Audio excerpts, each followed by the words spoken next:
case that the Central PD started, and we entered into a joint investigation with the Baton Rouge City Police on April 16, 2022.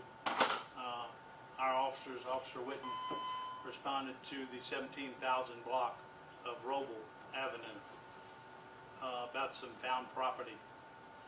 Once he arrived there, he found that some young juveniles had located 3 semi-automatic weapons that were in a box that had been put out to trash.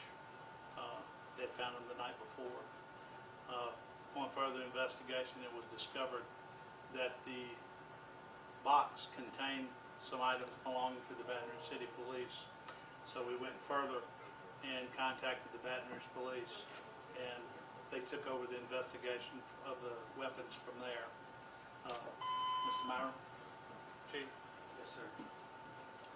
Deputy Chief Myron Daniels from the Baton Rouge Police Department. And just as the chief stated, once we were notified of the found property, we initiated our own investigation into those weapons. During that time, it was pretty quickly that we were able to confirm that they were associated with actual cases involving the Baton Rouge Police Department. We, at that time, contacted and had communication with our district attorney, informing him of the investigation that was pursuing, and we turned it over to our intelligence division to follow up on those investigations. During that time, we found that all 3 weapons were taken during traffic stops. During those stops, with the weapons secured, they were supposed to be entered into our evidence. According to the reporting systems, those firearms were dropped into evidence, and which we found was inaccurate. And based on that, we moved forward with securing a warrant for our former officer. That warrant was for 3 counts of malfeasance in office, 3 counts of injuring public records, and 3 counts of theft of firearms. And actually, as of today, at this point in time, he is being booked into the East Baton Rouge Parish Prison. I just want to let it be noted that the subject in custody is Benjamin Zarang. He is a prior officer of the Baton Rouge City Police. He's been gone from there at least 2 years.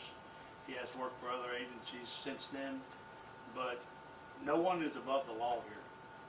We have to be held accountable. Everyone needs to be held accountable, even law enforcement. And we're going to do our job, and I'd like to thank the Baton Rouge City Police for responding to us so quick and getting this investigation going with us and come to a resolve. Thank you. Chief, you mentioned that those guns were found by children. If you could just talk about, I mean, this could have definitely ended in a much more serious way. Yes, it could have ended up bad. I mean, you know, children with anything, especially guns, they want to play with them. Luckily, these kids were good kids, and they didn't play with them. They brought them home and gave them to their parents. And their parents, upon seeing what they were, contacted us immediately, and we went out.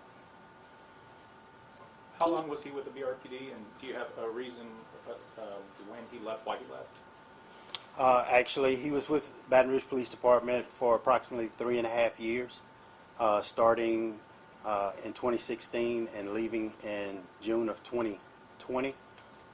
Don't have specific reasons as far as why he left the Baton Rouge Police Department, but I will state this.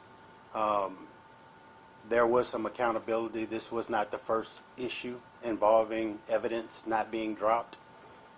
He was actually disciplined for it, and within days of him completing his discipline, he resigned from the police department after being noted that there would be additional oversight into his behavior.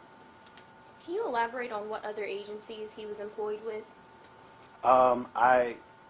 I cannot confirm those agencies, but I am aware that there are possibly 2 sheriff's offices that he did work for. Was this in any way tied to the narcotics division? I know there's been a lot of attention on that particular unit with BRPD. No, sir. This young officer worked in uniform patrol and had no ties to our narcotics division. Were the guns loaded?